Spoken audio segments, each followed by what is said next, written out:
গ্রামের ভোর ঠিক এমনই ছিল, শান্ত, স্বপ্নময়। আর সেই ভোরের আলোতেই দাঁড়িয়েছিল রুদ্র, একটা ছোট ছেলে, কিন্তু মনের ভেতর বিশাল স্বপ্ন। হাতে পুরনো পেন্সিল, চোখে নতুন দুনিয়ার খোঁজ। ওর বাবা সাধারণ একজন দিনমজুর, প্রতিদিনের লড়াই, প্রতিদিনের কষ্ট।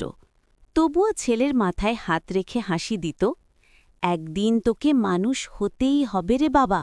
রুদ্র আঁকতে ভালোবাসত, কিন্তু তার কাছে ছিল না রং, ছিল না ভালো খাতা। তার স্বপ্নটা ঠিক একটা ভাঙা পেন্সিলের মতো, ছোট কিন্তু শক্ত। কিন্তু সবার স্বপ্ন দেখার সুযোগ সমান হয় না।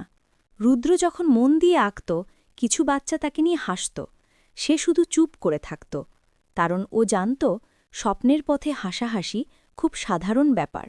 রাত্রে যখন সবাই ঘুমিয়ে যেত, রুদ্র কুপি বাতির আলোয় আঁকত। শব্দহীন সেই রাতগুলোই তাকে বড় করত। দারিদ্র্যের মাঝেও আলো খুঁজে নিত রুদ্র। একদিন ক্লান্ত বাবা ঘরে ফিরে দেখল তার ছেলের আঁকায় জীবনের গল্প ফুটে উঠেছে। বাবার চোখ ভিজে উঠল, হয়তো গর্বে, হয়তো অভাবে তাকে এতটা লড়তে হওয়ায় ব্যথায়। বাবা তার কাপড়ের ভাঁজ থেকে পুরনো জমানো টাকা বের করল, অনেক দিনের কষ্টে জমানো। সবটা রুদ্রের হাতে দিয়ে বলল, তুই যা, রং কিনে নে, তোর স্বপ্নে আমার বিশ্বাস আছে। সেই টাকায় রুদ্র প্রথমবার অংশ নিল আর্ট প্রতিযোগিতায়। হাত কাঁপছিল, কিন্তু বিশ্বাস টলছিল না, কারণ পেছনে দাঁড়ানো ছিল তার বাবার ছায়া।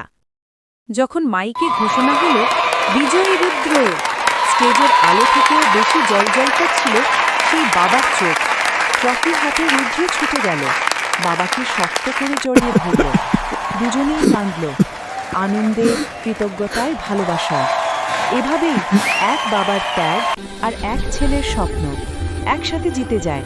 স্বপ্ন তখনই বড় হয় যখন তার পেছনে দাঁড়িয়ে থাকে বাবা নামের সবচেয়ে শক্ত ছায়া।